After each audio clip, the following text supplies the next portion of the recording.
switched up now. You hold me down. Never let up, nah, nah. You've been around. Day one, yeah. Yeah, he's good.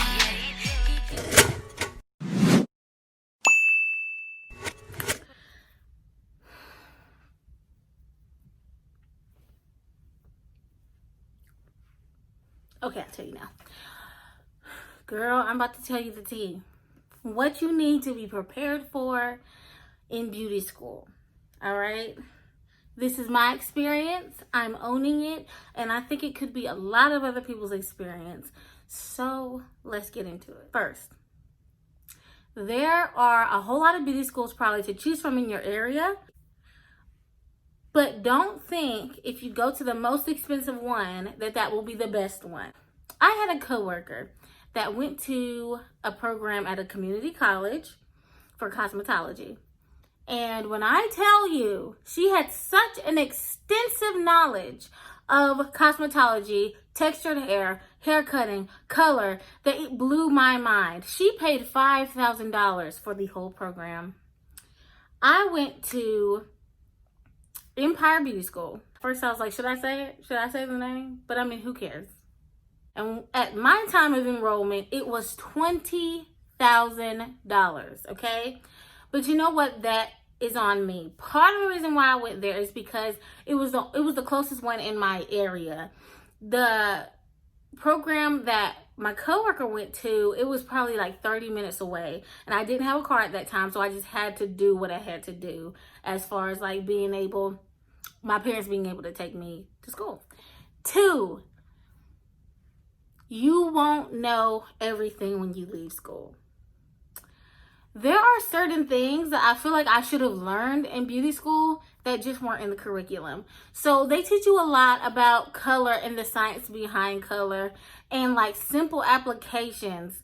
But in the books I had, and I went from like 2015 to 16, we did not learn balayage. We did not learn these different, like very trendy applications at the time. We learned the basic about braids. We learned how to put in a micro braid, which in essence is the same way you put in a box braid or whatever.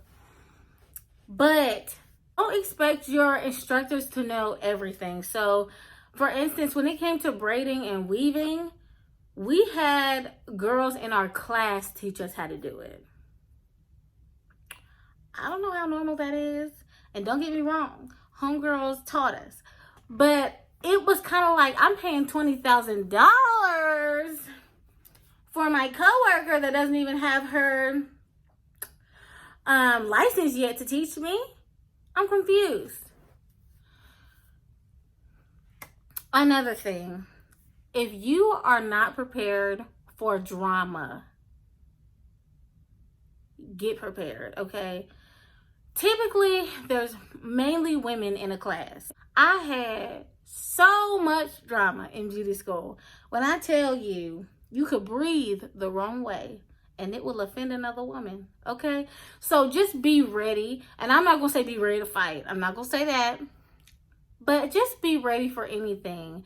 Because a whole bunch of women, like 30 plus women in a building, it's bound to like be stupid. Something is bound to go down that's just uncalled for and unnecessary, okay? That's just is what it is, and I'm just calling a spade a spade. Another thing, if you are not a person who has done hair for years before, like if you weren't the girl braiding in her house, weaving in her house, you know, doing stuff before you were licensed, before you go to school, you probably aren't going to come out as well-rounded as you probably expected to. Beauty school is the basics. They are the basics. That's what they teach you. So anything extra will be continuing education. The continuing education is where you're probably going to learn more techniques, more things that are like in the now and not in like an outdated book. Continued education for yourself could be like, honestly, learning from YouTube, because there's certain things we just don't know when we come out. Cosmetologists are very like straightforward. Like the book says this. But there are like those gray areas that they don't teach you about and that you might be able to learn from Natural 85. You know what I mean? From somebody on YouTube that's just doing their hair. Here's one. So for y'all that don't like to show up to class. The way you get out of cosmetology school is completing the required amount of hours that you need. So in North Carolina, it's 1,500 hours. Full-time was 11 months. I finished in like 11 and a half because we had like snow days and stuff. But if you don't come to school, you don't get the hours. If you don't get the hours, you don't get your license. You don't get the opportunity to go to the state board. So if you go for full time and you don't come, that's just gonna prolong your the time you're in school. This is not high school or college where you can skate through and not come to class. Like, no. So I really recommend that those who don't have time to really commit full time, go part-time. Part-time is much less stressful. In lots of places, I've learned that part-time typically is at night, so like night classes.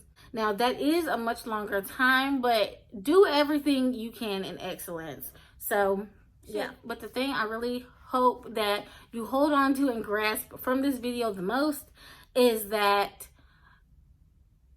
you won't succeed in this profession if it's not something you truly love to do. If it's not something you have a heart for, even if it's not necessarily hair, but it's communication with people, if it's making a woman feel beautiful or making a man feel handsome, like, you have to have a greater reason than just money to do this. Because in reality, lots of people don't make a lot of money coming straight out. Like, I definitely didn't make a lot of money coming straight out. Straight out, I worked at Smart Style in Walmart. I'm not crapping on it, don't get me wrong. It was a start. But I wasn't making real money there. That was just experience. Valuable experience, but experience. So don't go in with a money-hungry mindset. Make sure that you have something bigger than money that you're striving for. A bigger purpose in it all. Make sure you subscribe, like, and turn on your post notifications. You guys, whenever you like a video, it really helps me out. It helps me get seen a little more on YouTube. It helps my videos get recommended to your homegirl. So, all right, you guys, I love you, and I will see you on Monday. Bye-bye.